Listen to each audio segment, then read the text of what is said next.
Paralysis is probably the biggest symptom that shows up when folks arrive, in the sense that most folks arrive, believe it or not, at age 62. That is an enormous amount of paralysis, meaning that folks have hesitated to address this issue or even to admit to themselves that the issue is much more complex than they realized. So there's lots of evidence of paralysis, and most of it is lack of understanding, lack of feeling equipped, lack to address the subject, lack of the ability to actually have a conversation about money. Most people have a very difficult time with that. It's such a taboo subject in our society, most societies. So our job is to first begin a conversation and begin establishing common vocabulary when we use terms, and then slowly build on that. And the more you understand what to do and what is impacting you, the greater your courage will grow, that it's not rocket science. It is complex, but it's not rocket science. It's something that needs something you build upon as you go forward. What came to mind is I often use nautical themes.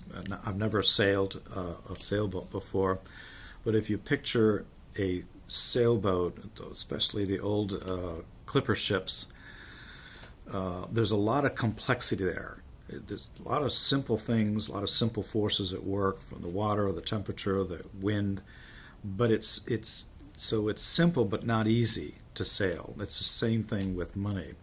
It's simple but not easy because of the complexity, and the complexity increases as we retire.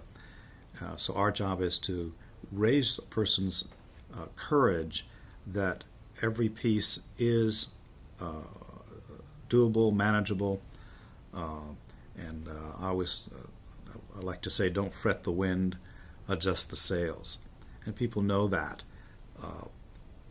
But it's, if you don't know how to adjust the sails, you immediately start fretting. So our job is to show you slowly, with competence and with some patience, on how to proceed in a way that you're confident is aligned to what's important to you.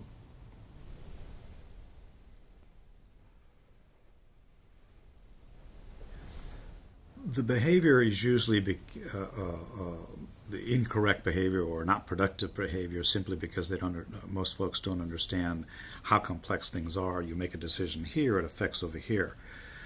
Most folks arrive with what I call a patchwork quilt of all kinds of different things that sounded and felt good at the time. And that actually increases the anxiety because you don't know where that's taking you. So people arrive here because they want to make better choices. They want to behave in a more cohesive and comprehensive way. So we start building on that, and we really start with we actually, the whole work is comprised of 4 major functions. First, protect your assets. There's a whole bunch of different recommendations that come into play there. First, protect your assets. Second, build a trajectory for lifetime income.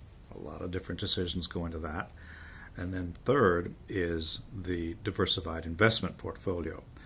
In order to have diversified investment portfolio that makes sense, you have to have had the other 2 done, which is the asset protection and the lifetime income trajectory, so that what you're doing with the investments can work the way they're supposed to and not be interrupted by suddenly realizing that you didn't protect assets and you're not on track for lifetime income. So you quickly start getting the sense that that's a lot of complexity there. The better you do of those 3 things, asset protection, lifetime income, and diversified investments, then you can actually be magnanimous with estate preservation for the children, for the causes, the people you care about. So again, you're trying to get a lot done, and that's where the complexity comes from. So folks arrive not realizing that each time they make a decision, every time they behave in a certain way, it impacts each one of those things in a different way. So our job is to slowly educate, slowly, with patience, increase people's confidence that you're not the first one that's gone down this road, we know how to do this, and we can help you do it, and we increase the courage that you can do it by educating and informing and keeping you abreast of how every decision is going to impact you.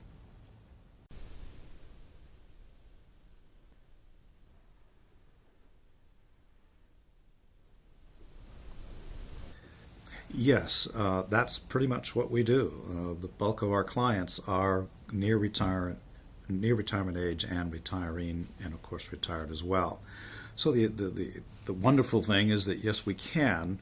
Obviously, the client has to care enough to come here, and that takes courage to just walk in the door. And the fact that you're walking in the door is admitting that, hey, you've reached threshold and you really are looking for some help. So I really respect that. It takes a lot of courage to do that by age 62. We all have egos, and we're all good at whatever we do, whether it's making tires or being a dentist or whatever it is. And then to arrive and admit that this is not your bailiwick, that takes some courage to do. So we understand that our job is to increase folks' confidence that they can understand the subject. There's nothing that we're going to discuss that you're not going to understand. Again, it's not rocket science, but it is very complex. And our job is to increase your confidence that you too can get there. A financial strength test is a general term that we use, or general concept that we use, is when we look at the different choices that are in place at the moment, will they actually get you, as we test it, will it get you to the objective that you're looking for the way you want to get there, with the kind of comfort and confidence that you want to get there? So that's what a stress test, sometimes we call it a stress test, is about. And usually, of course, it doesn't. It doesn't meet your priorities. It doesn't meet your goals. It doesn't meet your timetable, your terms, your criteria for getting there. So that's where the grist for the work to be done comes from.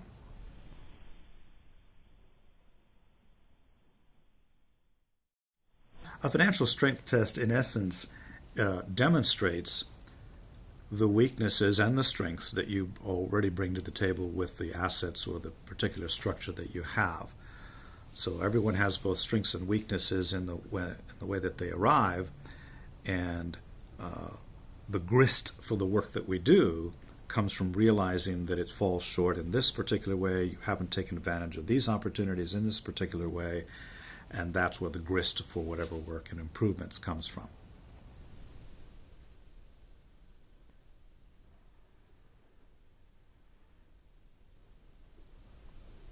Well, there shouldn't be any blow. But we do that simply by increasing their confidence that, number one, they can understand what's important to them, what their agenda is, what their priorities are. Be very clear about that.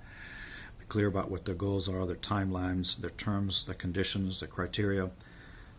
I've said it before, my agenda is to help you clarify your agenda. When you're very clear about your agenda, and we're both on the same page with that, my job is then to bring to the table to the topics, the subject, the vocabulary, the concepts that help get where you want to go.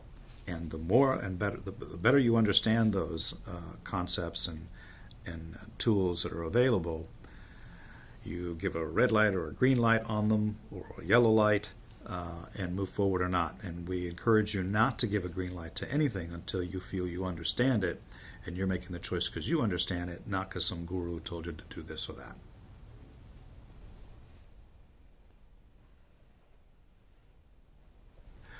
What we're probably most proud of, most proud of, is that I'm seeking to connect with each individual couple. If that connection isn't there, I don't know how successful we can be. That is to say that it can't be just a transaction. It can't be just a business relationship. We're talking about people's dreams, their hopes, and failure is not an option. It just isn't an option. So it is that level of care and that level of commitment that should distinguish us and should resonate between us, that's going to make a successful relationship going forward.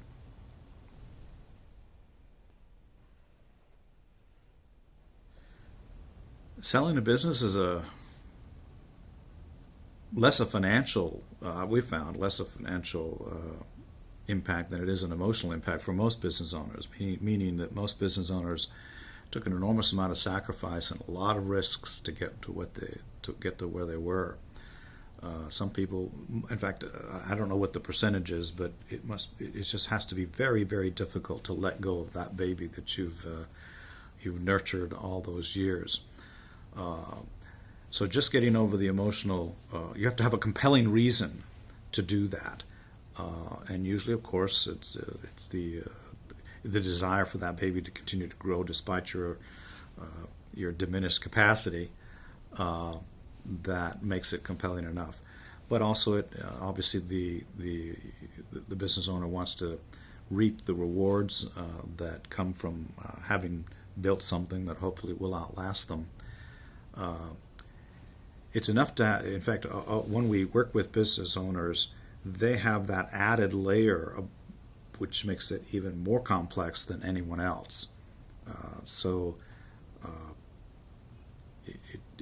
empathize just as a human for how much it takes to do that. It really is quite amazing to see the kind of wholesale commitment that folks have to a business that usually is not there when it's a profession or something else. Not to diminish the professionals, because we have more of them probably than anything else. But my hat goes off to a business owner trying to go through that transition. We've got several clients right now. We have 5 different clients. They've inherited a lot of money, and they've never had that kind of money. And of course, everyone has a different level of understanding or different level of comfort with money. So we have the same kind of conversation with them that we do with anyone else, is help them get clarity about what's important to them, convert those intangible things into priorities, then convert those into goals, then from those you will also try to find out, and you will find out, we'll educate you and help you be very clear about your terms and conditions and criteria for going forward. So it's a very similar process that we do with anyone else. And usually it's very gratifying and quite enlightening to folks like that they're not the first ones, that this is a well-trodden path. And in order for it to be successful, you want to enjoy the process of discovery of what your priorities are. And usually it's a fun process because obviously you honor the amount of work and sacrifice it took to get that.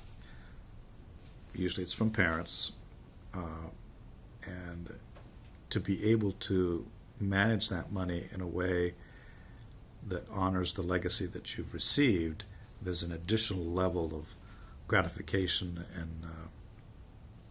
and fulfillment, knowing that you're not just enjoying it, but as you enjoy it, you know you're doing it in a way that's going to pass on the legacy of your parents, and you're honoring that, and you're making it go to your children as well. So it adds a frosting layer to what you're doing.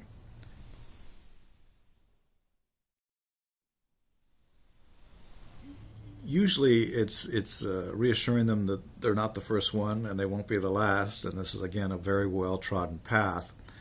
It is a big transition, emotional transition. We call it repotting yourself. So it's a lot of much of it. That transition is helped by recognizing that it is hard to say goodbye to something, but it's easier to say hello to something else. So what it is that you're now embracing is going to help you what it is that you're embracing. If you are enthusiastic about that, it makes the saying goodbye a lot easier. So the better job we do of making certain that that is a future to reminisce about, the more joyful the transition. The client doesn't perform that much. Most of the heavy lifting is done by us, and most of I don't know if I can call it work, but I do recognize that there is the emotional transition of discovering a new world of vocabulary and language and concepts. It is interesting that I find that the greater percentage of folks actually enjoy that discovery process and enjoy finding out that they can do things a lot more confidently and competently, and it's usually something they begin to embrace and recognize that it's not that difficult to say goodbye to previous behaviors when you are adopting behaviors that are going to give you a lot more traction and get you to the future that you're wanting, the life that you're wanting. So it becomes more fun than you recognize. I had my son ask me recently that he says he wants to do this kind of work, but he said, I don't know if I'm going to enjoy it. And I was very blunt with him as I tell him, you're not going to enjoy it until you get good at it. So really, that's the way it is with just about anything. I remember when I first wanted to ski, I thought, oh, that looks like a terrific thing to do. But I was miserable, wet, and cold for a long time. And so until I mastered skiing, I'm talking about snow skiing, it wasn't fun. But once you get good at it, then it becomes fun.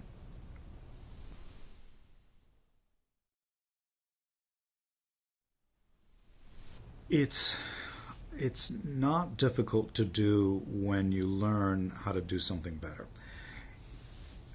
I do have empathy for wherever it is they are currently, meaning I was there. I was not always as competent as I am now. I was not always as empathetic. I was not always as compassionate as I believe I've become as we get older. So what happens is you don't realize that you graduated from where you were until you find out you really ought to be somewhere else. That's usually what happens. Folks are so busy, nose to the grindstone throughout their career, that it's just convenient to stay with that person, even though they suspect and intuitively they're not really getting the satisfaction that they want. But it's very, very, very, very difficult to where are you going to go? Who are you going to trust? That's not an easy thing to say. So most people will stay in a bad relationship, not even recognizing how bad it is, simply because it takes time and effort to go search for another one.